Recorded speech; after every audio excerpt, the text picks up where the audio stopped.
Thank you for being with us today.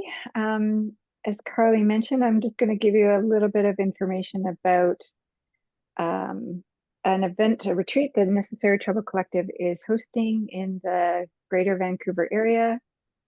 It's called Movements of Belonging, and I'm going to put in the chat just the link to the website with more information in case you're curious. Oh, and Carly also did that, so it's in there.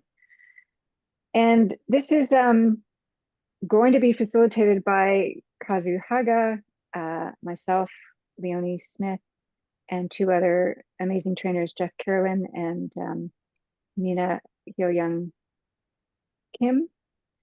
And the purpose of that retreat is really to try to bring together activists, grassroots organizers, people that are engaged in social change work in the kind of greater Vancouver area to have an experience of both being in a community of belonging and learning some practical skills and practices that can support you as you go back into your organizing spaces, your communities that you work in, to help those communities become spaces that really offer a sense of belonging and a sense of inclusion and a sense of care to each other, and really trying to build up our capacity and resilience within our movement spaces so that we can be as effective in our work as possible. Because, as I'm sure you're all aware, we're probably needed more now than we have been in a long time.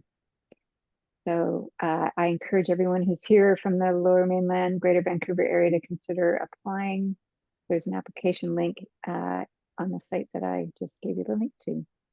Kazu, did you want to add anything about that before you start into your offering this evening? Yeah, just that I shared this in the last call too for whoever was there. The movements of belonging comes out of the tradition of yes jams, which are some of the most transformative spaces I've ever been to. And I feel like, one of the biggest contributions that movement spaces can make in this time is to create spaces where people would never even think to question their sense of belonging. And in my experience, jams are the spaces where like containers of deep belonging are built quicker than any other technology I know. It's a really, really special space. So definitely consider applying. And if you can't apply to the movements of belonging for any reason, if you check out yesworld.org, that's the place that organizes the jams, which the movements of belonging is modeled after. So, yeah. Thanks for sharing that, Kazu. And if anybody has questions, please reach out to us at info@necessarytroublecollective.org. And I will turn it over to Kazu so you can experience some of the magic that he brings to these spaces. So delighted that he's partnering with us on our community care and repair, and happy to have him here with us this evening. Thanks, Kazu. Thank you, Over to you. Catherine. And thank you all for showing up tonight. Yeah, so for those of you who weren't at the last session, my name is Kazu Haga. I live in Oakland, California, which is traditionally Lejeune Ohlone territory. And I shared a little bit about my kind of history and background on the last call, not too much. Right now, I feel called to share that I'm a diehard fan of the Boston Celtics. I am the father of a 6-month-old baby who's also a diehard fan of the Boston Celtics. I'm very glad that we align on that so far. And my work is really trying to live in the intersection of spiritual practice, which I define pretty broadly, the work of trauma healing, and the ancient lineage of nonviolent social change work. I'm feeling like it's hard for me to imagine the scale of transformation that our society needs right now without a commitment to all of those three things. By spiritual practice, I really mean consistent practices that we have in our lives that bring us in connection to something larger than ourselves as individuals, whether that's prayer or feeling guided by our ancestors or walking through nature and feeling like we are part of this larger ecosystem, meditative practices, whether they come from spiritual traditions or not, just anything that helps us realize that we are not alone here, that we are deeply interdependent with other beings. And trauma healing work, because the more unprocessed trauma we have, the more our ability to practice nonviolence, especially when it matters most, is hindered. I've really come to understand, I think I might have shared last time, that injustice is not a political issue. Injustice is a manifestation of collective trauma. And my hope is that we can build movements that understands that if injustice is a manifestation of collective trauma, then we can't shut down injustice any more than we can shut down trauma. Like, we don't go to traumatize people, point our fingers and say, stop, you need to stop doing that, because that's an ineffective way to create healing. And if our intention in our movement spaces is to create healing, then we can't go to the places where trauma is being acted out in the form of injustice, wave our fingers and say, stop, right? And so can we see movement work as modalities of collective trauma healing? And as we do this work, I kind of like came up through nonviolent civil resistance and direct action and civil disobedience work, and I've been leaning heavier into the trauma healing work over the last several years, last 10 years or so. And my fear is that every time I talk about healing work, people think, oh, as long as I do my own healing, then the world will be transformed. And the reality is that there are systems of violence out there that are causing trauma at rates that are so much faster than what we can heal individually. And so we also always need to keep our eyes towards systemic change, because so much of the trauma that we all experience happens as a result of systemic forms of violence, right? So how can we bring all of those three things together? Those are like pretty big intersections, so we're only going to touch on a small piece of the pie today. For those of you who weren't at the last session, we talked about, so I live in the United States, right?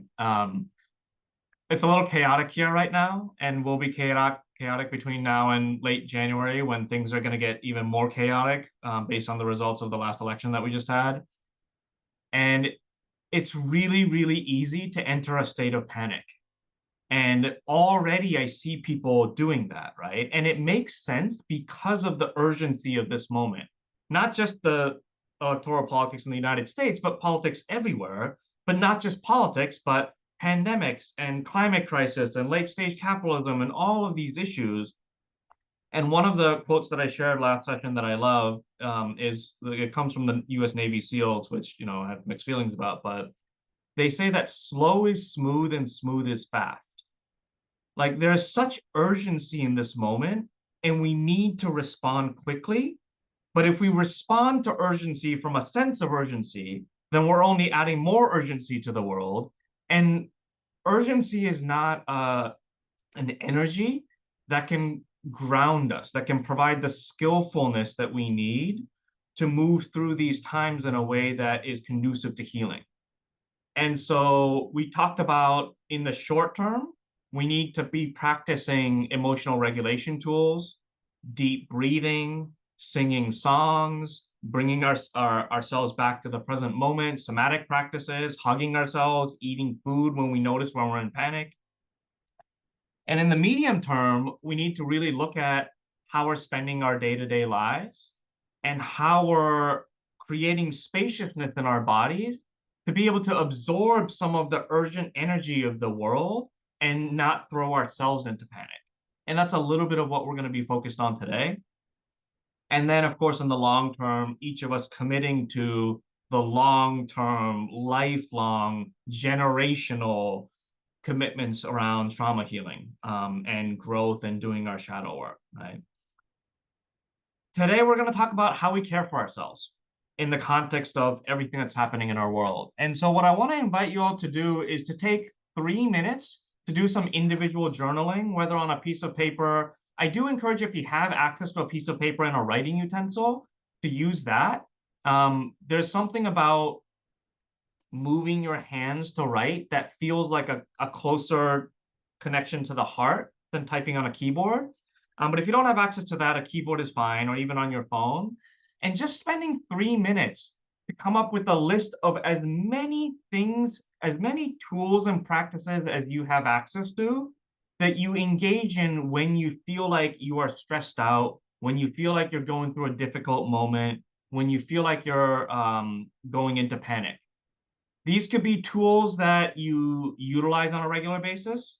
They could be tools that you wish you would utilize on a regular basis. You know, like I have a 6-month-old child, so I don't do sitting meditation as much as I used to, but it's something that I would still put down on this list. They could be things that you do all the time that you wish you didn't do, like scrolling on your social media feeds. Even if they're things that you have judgments around, put them down. So take a couple of minutes, just as many things as you can think of on a piece of paper or on the computer. Give you just a couple minutes to do that. Everyone. So I want to take a step back and share a little bit more of my kind of lineage and background. I started getting involved in social movement work, like the direct action and civil disobedience stuff, in the late 1990s, doing anti-globalization work, protesting against the World Trade Organization and the World Bank and all that. And I was doing that work almost full time. It was like everything I was doing with myself for about 10 years. And 10 years into this work, I thought I had some idea of what the word nonviolence meant until I ended up taking a 2-day workshop on this philosophy called Kingian Nonviolence Conflict Reconciliation. And it's a philosophy that was based on the teachings of Dr. Martin Luther King. And that 2-day workshop completely changed my life forever. And in that moment, even after 10 years of doing nothing but social change work, I realized I had no idea what the word nonviolence meant. And so I've been on this journey ever since to understand it a little bit better. And I want to share in the chat a link to a handout for what is called the 6 principles of Kingian nonviolence, which serves as the kind of foundation of the philosophy of Kingian nonviolence. And I want to invite you all to open that. And it's like a trifold, so it looks a little funky when it's on a screen on a PDF. Excuse me. But I want to see if I could get a volunteer to come off of mute and read principle number 5, which is on the second page. All the 6 principles on the second page. You can read the principle and the 2 paragraphs beneath it.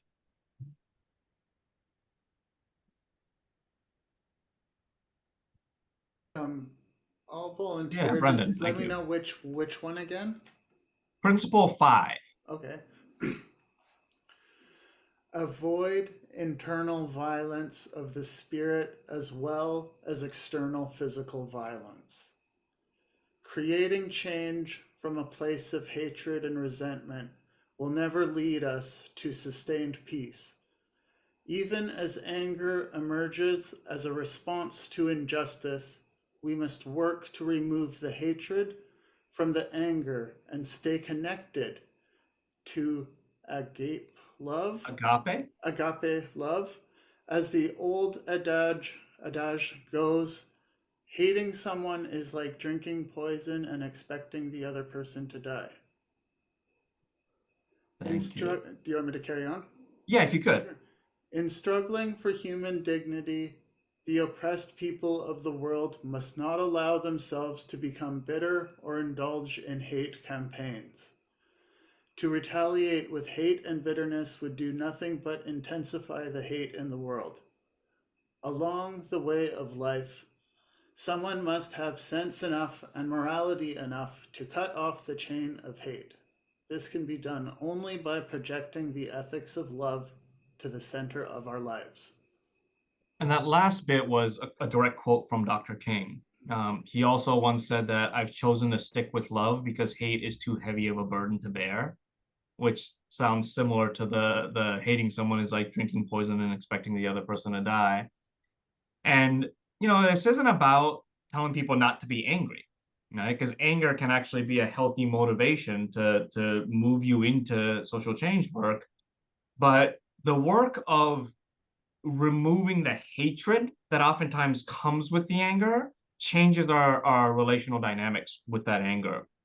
And so I'm curious to hear from a couple more people as you read that principle. What comes up for you? What do you think Dr. King meant by that? Any questions, any challenges? Love to hear a couple comments on that principle.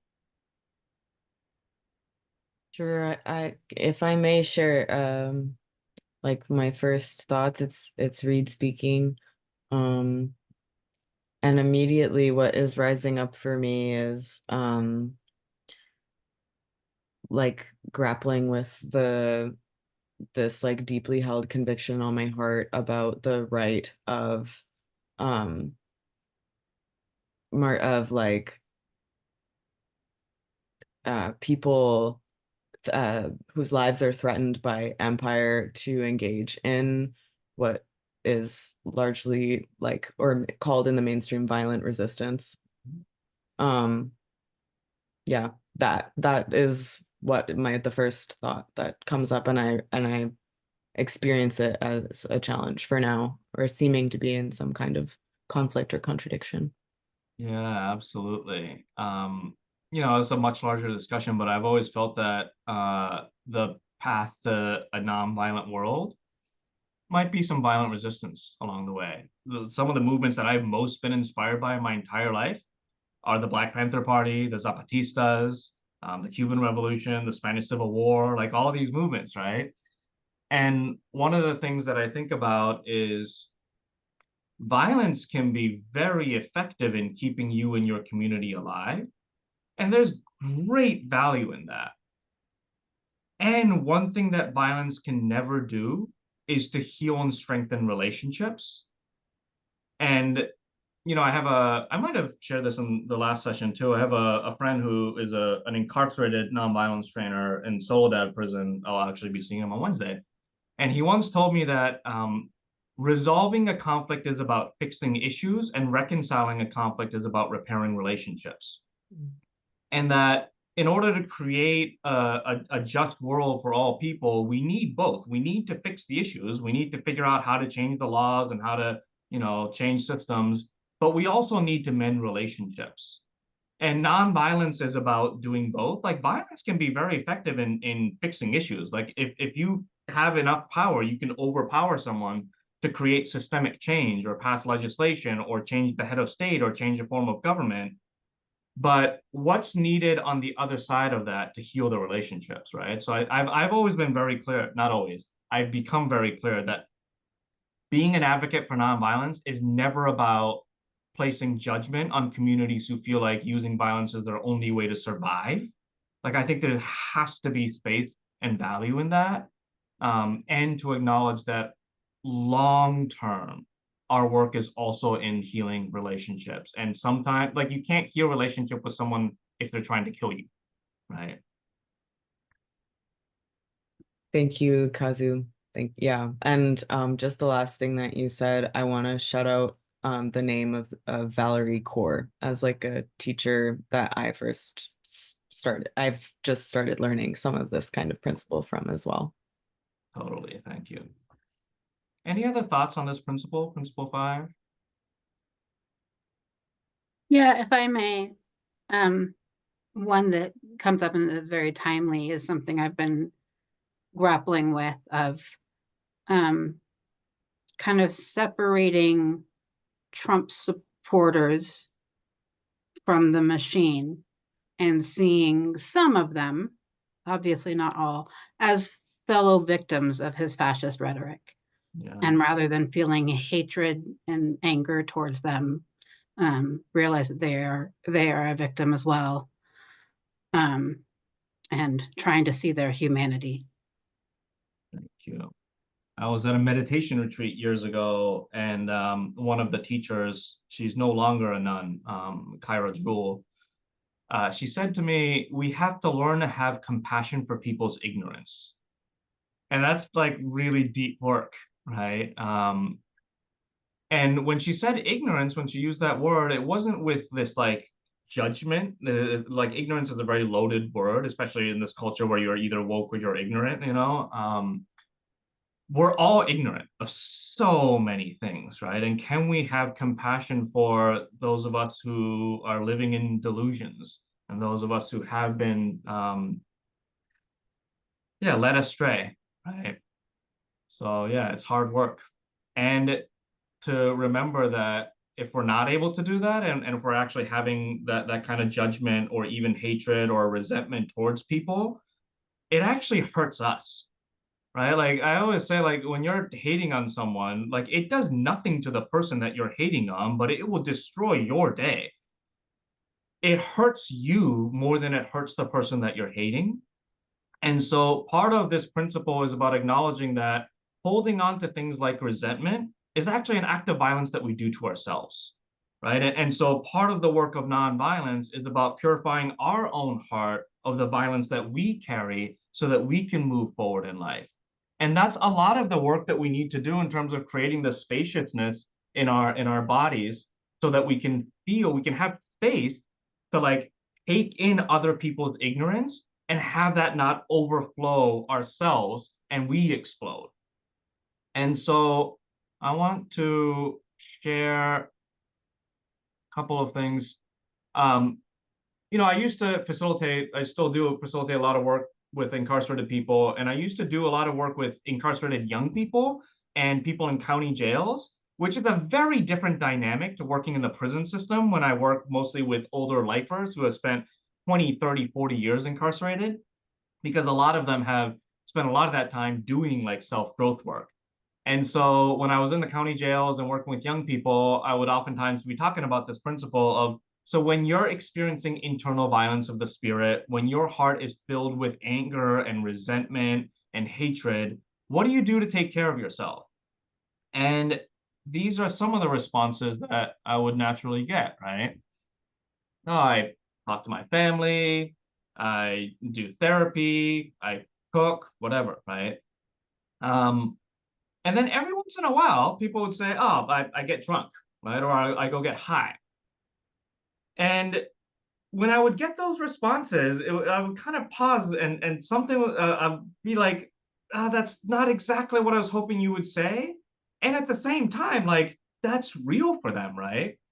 And so it took me some time to really discern what it was about these responses that wasn't landing well for me and that wasn't getting to the conversations that I was hoping to get to in regards to Principle 5. And I realized that there's a difference between coping strategies and resiliency practices, right? Coping is about like maintaining. It's about using strategies that prevents you from falling deeper down into a ditch of despair. And there is great value in that, right? Like if you can do something that prevents you from falling deeper down a ditch of despair, that's a good thing. But resiliency is not just about like keeping you from falling even deeper. It's about helping you to come back up to equilibrium, right? Coping strategies we oftentimes utilize when we're already in a state of panic, when we're already depressed, when we're already struggling. Resiliency practices can get you back up. Again, it's important to remember that coping strategies are not bad. It's also important to remember that because of systemic forms of violence, coping strategies are the only things that people have access to, right? So in our society, we tend to judge people who use coping strategies, people who get high or get drunk because they don't have access to a therapist or they don't have access to nature, right? So it's important that we not place judgment on coping strategies, but just to acknowledge that there is a difference between coping and resiliency. And over time, I also realized that resiliency is about like falling and then coming back up to where you were before. But there's also thriving, which is not just about coming back up to where you were before, but about getting stronger and increasing your capacity to get through the madness of the world without falling, right?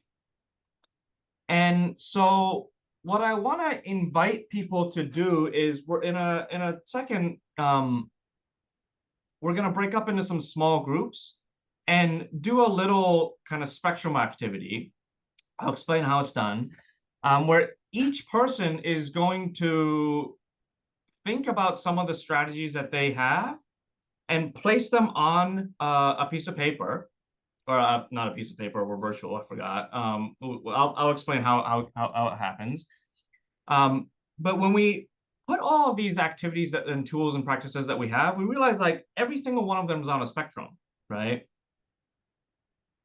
And I'm going to invite you to kind of sense for yourself with each of these strategies that you utilize, where does it lie on the spectrum of coping versus resilience versus thriving?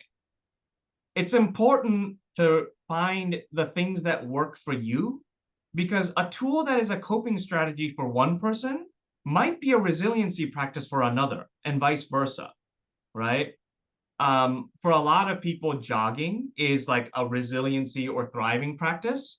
And I oftentimes joke that if you see me running down the road, help, because I am being chased, because that is the only way that you will see me running. I hate running, right? So that is not a tool that works for me. Whereas for other people, it's like the thing that helps them get through the day. Couple other things to keep in mind is there are things that I sometimes do, like binge several episodes of a reality show on Netflix, because I've had a really rough day and I'm like, I just need to like do this. And then at the end of it, I feel a little dirty. Like I feel like, I probably could have done something better with myself. I've never regretted meditating, not once. I've never sat down for meditation and then on the other end of it been like, I probably should have done something else, right? I've never regretted being in nature. And so that might be something that helps you discern what's on the coping side of the spectrum versus what's on the thriving side of the spectrum. And also to keep in mind that these tools are dynamic in that I used to have a dog, and I used to have to take the dog out for a walk 3, 4 times a day. And most of the time it was just a chore that I had to do. Right? I was like, I got to take the dog out again. But every once in a while, I'd recognize, you know what, I've had 6 Zoom calls. I'm really tired. I'm gonna really enjoy taking this dog out for a walk. And I might go along the same exact route, walk the same exact blocks that I always do, but I'm gonna create the intention of feeling the warmth of the sun on my skin, feeling the breeze against my face. And that intention takes something that just used to be a chore and moves it up the spectrum into something that might be a resiliency practice. So the intention you bring to these practices can shift how you see this, right? One other thing to keep in mind, there's this horizontal spectrum of coping, resiliency, and thriving. I'm going to add another axis to this chart. And that the vertical axis, AXIS, is around access, right? Because again, because of systemic forms of violence, we don't all have access to the same strategies. And so in addition to figuring out where the practices lie in the spectrum of coping, resiliency, and thriving, I want to invite people to think about how much access do people have to these tools. Again, it's not about casting judgment on coping strategies. It's just about bringing some awareness into what are the practices that I have in my life that I'm constantly utilizing, and how can I move a little bit more towards engaging in thriving practices. So the way we're going to do that is, in a second, I'm going to put a link into the chat, and it's going to bring you to this Google slide. And how many people are there? There's probably going to be 2 or 3 small groups. You'll be in groups of 3 or 4. And the first thing I want you to do is to find the right slide for your group. So each group has a slide. Group 1, Group 2, Group 3. You'll see it on the top right corner of your screen as well. Once you get into your groups, you'll see on the top of your Zoom screen, it'll tell you what group you're in. So find the corresponding worksheet for your group. And then each person pick a color and spend 5 minutes filling out your spectrum. You'll see these little like Post-it notes. You can click on the Post-it note and start typing into it. So use one Post-it note for each tool, and then you can move it around on the spectrum wherever you think it lies, both on the coping, resiliency, thriving spectrum and the access spectrum. Spend about 5 minutes doing that individually, and try to add at least one tool that is for you a coping strategy, one resiliency strategy, one thriving strategy. And once you've done, 5, 6, 7 tools, spend about 10 minutes in your small group sharing about them. You can take turns, each person share about what the tools are that you put on the spectrum, what is your relationship to those tools, and why did you place the tool where you did on the spectrum? Why do you think for you it's a coping strategy or a resiliency strategy? Why do you think people have access to them or don't have access to them? And so I am going to put all of that into the chat. The instructions are also on the Google spread or on the Google slide. So I want to invite everyone to click on the Google slide, look around in it, make sure everything makes sense. And as Carly sets up those small groups, are there any questions about what you're going to do? You'll have about 15 minutes total, so 5 minutes to do your individual spectrums on your group slide, and then 10 minutes for discussion, and then we'll come back and discuss as a whole. Any questions?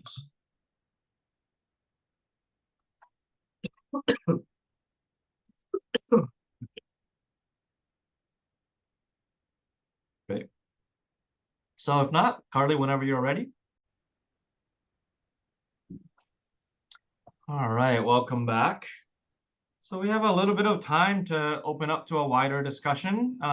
Feel free to share whatever you'd like, including if, we can all see everyone else's group. So if you want to share before you speak what group you're in, and we can look at your chart. If you want to share, just anything that came up in the small groups, any thoughts you have on how to make tools more accessible to certain communities, any thoughts you have around how you can move something from a coping strategy to a thriving practice. Whatever's on your mind. So just open it up.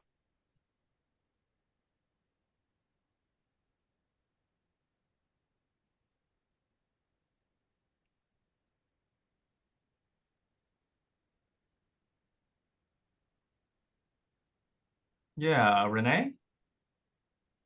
Yeah, when we left our breakout rooms, I was talking about how important touch is Mm-hmm. well to me. But I think that a lot of people they could benefit from touch, and yet we're trained or something not to touch each other. And yeah, I was like, oh, well, I can help with that. I can teach people like how to touch each other and to make it okay. And so it's just like sort of thinking through like it's so accessible, right? To touch other people, but it's so inaccessible. It's so weird. So weird what's happened to us. I can, Carly and I are just talking about like Japanese culture, which is a culture where there's almost very little touch, and what that does to our collective psyche. And I also, as you were talking, I'll just put into the chat, a friend of mine has this project called the CUT Project, which is the Chronically Undertouched Project, and it specifically works with Black men around how Black men have lost the ability to like just have that kind of physical intimacy with each other. And it's a really beautiful project. Reminded me of. Yeah, I'm Japanese, so I totally Oh, I relate. yeah, totally. And when I first moved to the US, like when like people were hugging each other, I was like so awkward. Like I just did not want to hug people, especially when strangers would come up and hug me. I was like, it was a whole journey to learn to hug people. Any other comments or thoughts folks want to offer?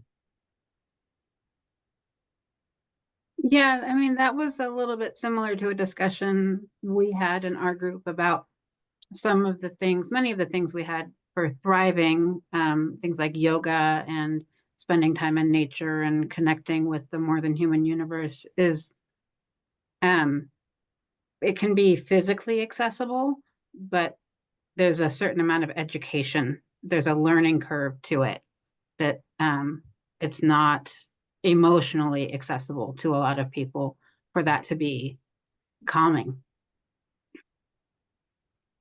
Yeah, I remember years ago, this was like 25 years ago, I was working with a youth group, and it was all youth of color. and we were talking about nature, and he was talking about, well, you know, like as Black people, we're almost like afraid of nature. We live in the cities, and I remember feeling so sad because, like, of course, as Black and brown people, that hasn't always been the case. Like, they were like, all people were nature-based people, and just how much that has been ripped away from them. It's really sad. Mm. Also shares part of that, you know, in some of the outdoors group work that I do for my sort of, I guess, hobbies, but, you know, coping, thriving strategies. There's just so much more awareness now of all the stigma towards, you know, of course, there's gender-based stigma in outdoors work, but huge racial-based stigma as well. So it also sort of perpetuates that. There's some amazing groups working against it, but still, yeah, makes it, you know, there's, as we know, the reasons why things are not accessible are systemic and individual and all things in between. That's right. Yeah, it's mixed, right? Like there's a group in Oakland that of Black bicyclists who like get into large groups and just go for bike rides to be like, Black people ride bikes too. And it's both beautiful and sad that they have to even think to do that, right? Yeah.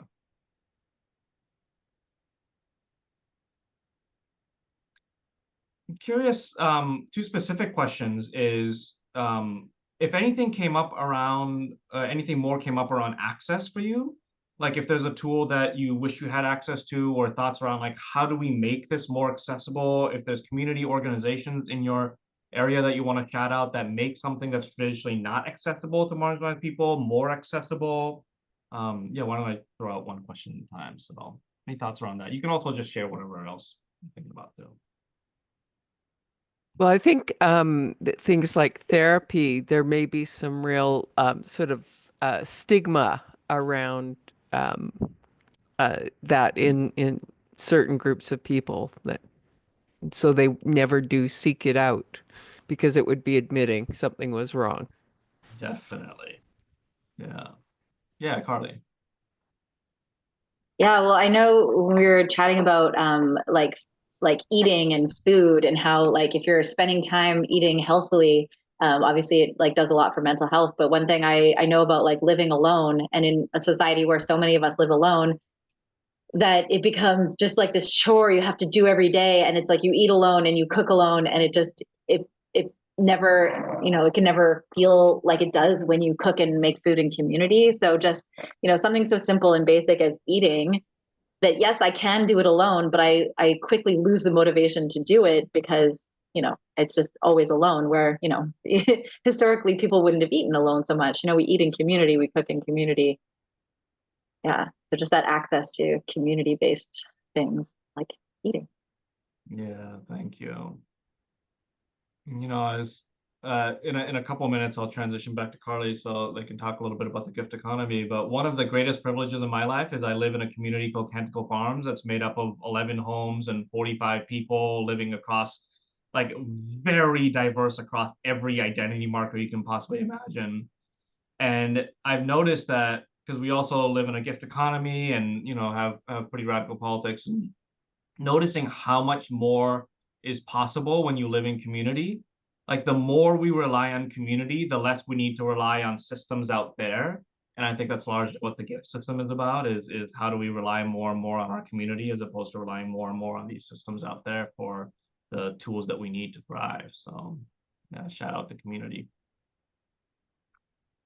Any final thoughts? We have maybe time for one or two more before I do one more slide just to wrap it up. Yeah, if I may, I want to highlight or come to the question that you posed for if we talked about it. I want to lift it up. Kazu said something about like how you bring something from a coping mechanism to a thriving mechanism, and I'm wondering if you mean it like literally the same, potentially the same practice. Makes me think of this phrase like the same substance can be a drug or a medicine kind of thing. But I don't have a lot of experience with allowing a practice to transition in this kind of way. So I'd love to hear if there was any discussion in that regard. Yeah. An Yeah, Brennan. example of one that isn't a chemical or ingested substance, but When I'm stressed out, sometimes I'll be jerking my muscles around, trying to relax my muscles. And if I'm able to thrive in a more better position, more enabled, I'll be doing more relaxing yoga. And like I'll be approaching that motion of my body in a different way and the attention a different way. But that's just an example of a strategy that can move. Yeah. Thank you. Lauren, do you have a response to? Yeah, as I was thinking about your dog walking example earlier, because I have 2 dogs, and I've actually been, for some reason, I've been thinking about this a lot recently. I've recently started taking a cup of tea with me when I walk my dogs, like in a little travel mug. And for me, it helps tapping into the connection and the intention part of it. So much of our lives can feel like a chore, but so much of it's also a joy. And my dogs have been something I've been thinking a lot about that recently. Like, why did we adopt them? What function do they have? Why do I want other people to walk them? I love walking outside. And I also love tea. So for some reason, being like, I'm created this ritual around like making a cup of herbal tea and then taking a longer walk with them in the evening. So for me, that's transitioned it towards more of a resilience to thriving thing, is just like kind of like awareness and feeling and intention of those things that can become bigger and more helpful for me. So I guess that's helpful. And Carly and Catherine and I were watching you all fill out your sheets and noticed that like food showed up as coping and thriving. And we had a really interesting conversation. I'm wondering if Carly or Catherine, you want to share a little bit about what we talked about. Sure. I mean, like what I was thinking about, like, when I talk about food, like how when I'm eating well, like that to me is like a thriving thing. And then, for me, when I'm too stressed, I move into, I just don't eat. Like when I just can't, sometimes I can't figure out what to make for dinner and I literally won't eat dinner. But I know for other people, it becomes like a stress eating thing. Like find the thing that is just a comfort food. We talked about ice cream and how like, eating a whole tub of ice cream, of like garbage ice cream from the store, might be more of a coping mechanism, but like treating yourself to like good ice cream and just like intentionally eating it because you're like, I need this, I had a bad day. They can be all those things. Eating is such an interesting one, right? Because we all do it. So however we use it. Hopefully multiple times a day. So I just want to share this one final slide just to kind of summarize some of what we talked about. Coping isn't bad, right? We want to move towards thriving, but coping is not a bad thing. And if you need to cope to get through the day, give yourself that permission. Finding what works for you. There is not one universal tool that'll work for everybody. Before I had a child, was an avid meditator. Meditation isn't for everybody, right? Like, I don't think it's ever bad for anybody. I think it is good for everybody, but it's not for everybody. So find the things that work for you. One helpful way to discern whether something is a coping strategy or a thriving strategy is whether or not you ever end up regretting the thing that you do at the end of it. Intention matters, just like what Carly was talking about with ice cream. Like, you can mindlessly eat a tub of ice cream because you're pissed off and you don't want to think about anything else, and then you look down at the empty tub at the end of it and feel kind of bad about it. Or you could say, you know what? I've had a really tough day. I'm gonna allow myself to enjoy this tub of ice cream. That changes things, right? That little intention change. It might even be the same tub of shitty ice cream from the corner store, but just giving yourself that permission might shift things.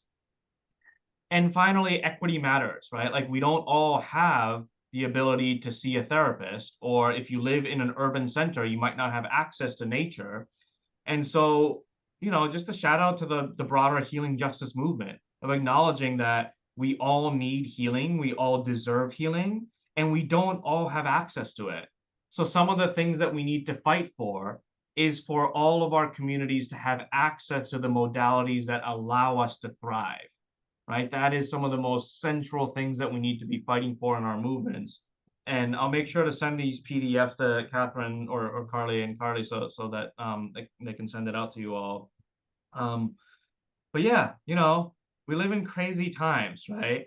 And I think part of the work that we need to do is to accept that we are in these crazy, impossible times of collapse. And once we accept that, we have a little bit more choice and agency about how we want to deal with that, and being more intentional about the ways that we're caring for ourselves creates more spaciousness enough so that we can respond more skillfully to these crazy times. So, you all made a choice to arrive here today. So I want to thank you all, and I hope that you all can celebrate yourselves for making that choice, and to continue to stay in touch with the Necessary Trouble Collective. I know the Care and Repair series is not over. I hope to see some of you all in person at the Movements of Belonging. And yeah, just really grateful to Catherine and Carly for having me again. So thank you all for spending the time. Pass the mic back to Catherine and Carly. Thanks. Thank you, Kazu. I'm just so grateful for you doing this for all of us. And I want to put a plug in for Kazu's book, which is called Healing Resistance. It's a phenomenal resource for people that are really trying to understand what it means to really embody and embrace this paradigm of nonviolence, but in an accessible, incredibly accessible way, very clear, very personal, and just can't recommend that book enough. And of course, Thank you so much. I hope you will all consider joining us, all of you in our local area here, consider joining us for our Movements of Belonging retreat. It'd be awesome to have you with us and get more of time with Kazu. Carly, can I turn it over to you at this point?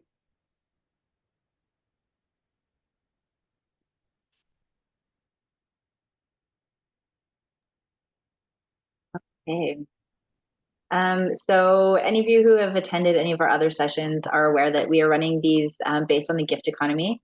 So the idea of a gift economy is that people contribute what they are able and as they see the value in the work. So these are the 8 principles of the gift economy. And I think, to hold up, the faith is that Catherine and Leonie and Kazu have been putting on these workshops with the faith that the community will hold them up, that the community will contribute what they can and allow them to be compensated for the time and work that they put into these sessions. So this is some of the numbers, the targets for the series, and the amount fundraised to date. So we encourage people to donate what they're able to. If you're able to contribute more, it allows people with maybe less financial resources to contribute what they're able to as well. So please take a look at what you can. Catherine put the links into the chat, so you can e-transfer to info@necessarytroublecollective.org or donate through the Sutra site. Okay. And I think, did we put a question in the chat? Sorry, the chat's moving on me, and I lost what Reed had said there. Kazu, there's a question for you in the chat. Have you got that? It's called Canton Farm in Oakland. I'll put the link in the chat. Thank you. So as has been mentioned a couple of times, there is the Movement of Belongings retreat happening in January. And also Leonie is offering nonviolent communication for BIPOC, so Black, Indigenous, people of color, starting on last week, November 12th. So here I will put the link in the chat for that one right here. Feel free to share this out. Anybody who's participated in any of these sessions knows that we record them all, and the recordings have been shared. So if you know someone else, like I found myself talking to a person recently about these sessions. So now I'm inclined to go and share the recording so that they can also learn. So please do share. And finally, feedback. The feedback forms are very important. Oh, there we go. Catherine's got it in there. So please do take, maybe before you move on, leave your computer, take a minute to fill that out. And then as we wrap up, if anybody would like to unmute, say maybe an appreciation or a gratitude you have or a need that has been met, feel free to put it in the chat if you prefer. But thank you all for joining us tonight. Nice to see you. Thank you all so much. Thank you.